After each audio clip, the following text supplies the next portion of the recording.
This is the Army-Navy Screen Magazine Cutting Room, where combat film taken by Army, Navy, and Marine cameramen comes in from battlefronts all over the world.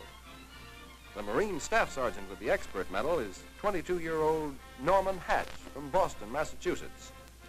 Sergeant Hatch went in with the first wave on the landing at Tarawa, armed with a pistol and a hand camera, and brought back a film record of the fighting on that island that looks as though it had been taken through a front-line gun sight.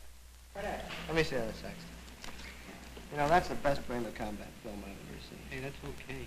When an Army man says that to a Marine brother, he means it. Oh, it was just luck. You mean guts. Well, it didn't take any more guts than you fellows had when you went in on Kiska. Well, we had plenty of camera and plenty of film in Kiska, but we didn't have any Japs. How many cameras did you take in with you? Took in 3 IMO hand cameras. Poodle Urkel got his camera wet the first day. Yeah, that left us with 2 cameras, Kelly's and mine. We took in about 5,000 feet of film. I only shot at 2,000. Only 2,000? Well, that's all. I picked my shots. Did you shoot much film on the ship? Well, I've got a cut reel over here. Do you want to see it? Yeah, all I don't know is what I've seen in the newsreel. We shot some stuff on the way over, and the Navy boys shot some stuff on the wagons. This is a shot of the task force underway. I was trying to save film, but it was my first big job, and there were a couple of pictures I had to take. On the last day out, Father Francis Kelly celebrated Mass.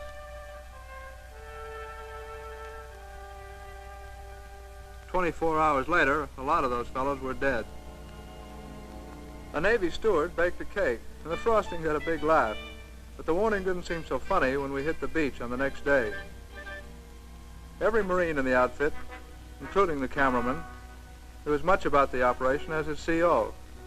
We were going out to take Basio Island, key to an atoll called Tarawa, a move that would drive the Japs out of that part of the Pacific up into their bases in the Marshalls a couple of 100 miles north. D-Day was the 20th of November. The naval bombardment began at 0500. There weren't any Jap airplanes around, but there's a Jap sub out there that the boys kept on the move. One thing I didn't want to take a picture of was a Jap torpedo heading for my boat. Our Army and Navy planes had been pasting the island for 5 days, and it didn't seem as though anyone on Basio could have lived through that bombing. And we weren't green. I've served with the Marines for 5 years, and more than half of the task force were veterans of Guadalcanal. But we figured there wouldn't be many live Japs left on the island. Navy men on the wagons took these pictures of the loading of powder charges. I was slated to go in with the first wave, and we were waiting around with the Amtraks. Everybody got a kick out of watching the wagons unload on the target.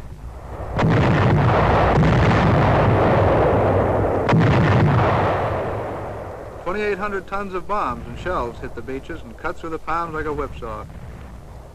We packed shovels along with us, but we figured we wouldn't have to dig any foxholes, only Jap graves.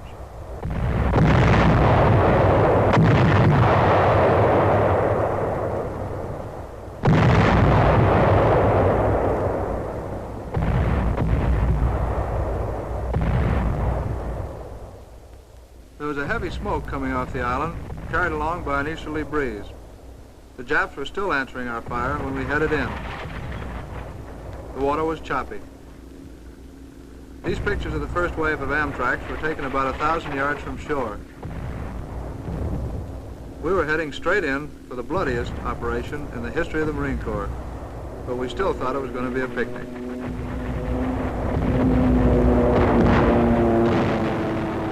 There's a gasoline dump going up. The air support was good.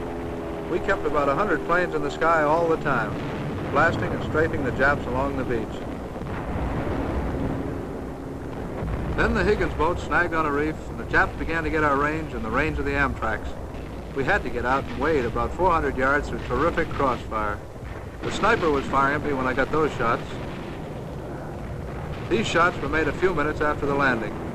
The guys were hugging the beach, trying to get their wind after the 400-yard push. It wasn't going to be any 24-hour operation. There were plenty of Japs on the island, and they decided to die there.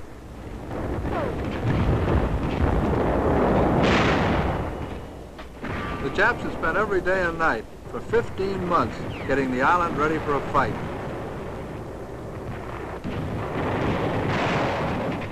The top of that blockhouse was about 15 feet wide.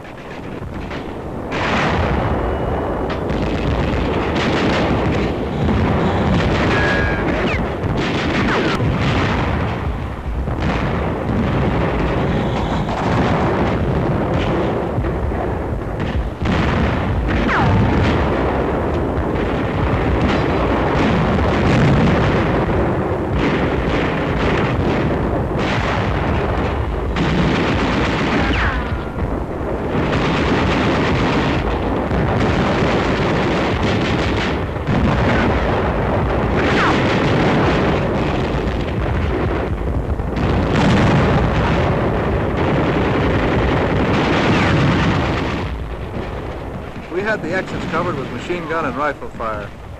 The Japs kept coming out, trying to knock out the machine gun. There's one of them. That sniper's got a bead on another.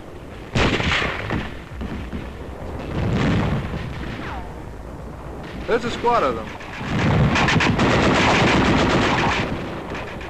Boy, it was hot that day, and was I sweating.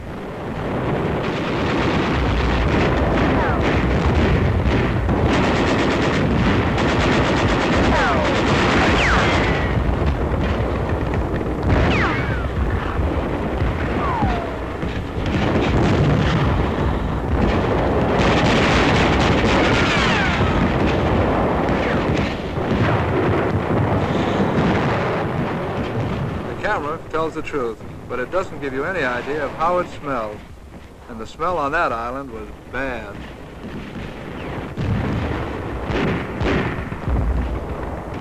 The wounded started going back 6 minutes after we hit the beach. And the stretcher bearers, all members of the shore party, were the unsung heroes of Tarawa. Plenty of them got hit.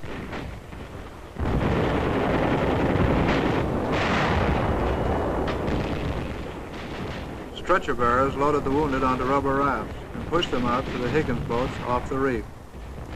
That was the only way of getting them out. They couldn't load them on at the pier because of the snipers. We lost more than 1,000 Marines. More than 2,000 of our men were wounded. I'd served with the outfit for 15 months, and I knew a lot of them. On the third day, that Marine, the one without the helmet, was souvenir hunting when he found a couple of Japs in that foxhole. The Japs lost 5,700 men. Imperial Japanese Marines defending an island that wasn't 2 miles square. That gives you an idea of how important Tarawa was in their plans. It was the stiffest price they've ever paid, and one of their greatest defeats. We call those two the brothers.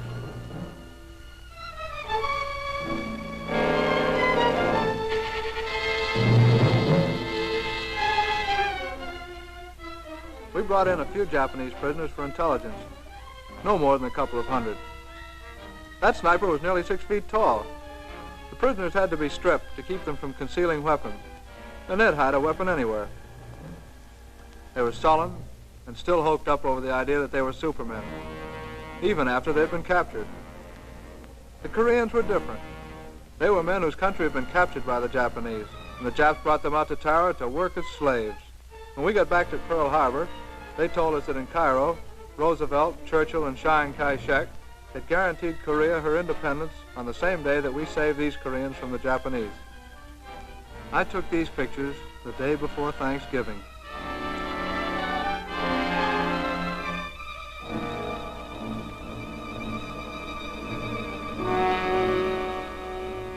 The camera gives you a good idea of the kind of desolation the cracked brains in Berlin and Tokyo have wished on the world.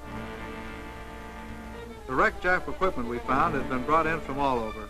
China, Malaya, Burma, Manchukuo. They had that 2x4 island loaded down with the loot from every country they've overrun. They even dragged guns down from the old British fortress at Singapore. But none of it was much good to them after the second day of fighting, with the guns knocked out and the gunners dead.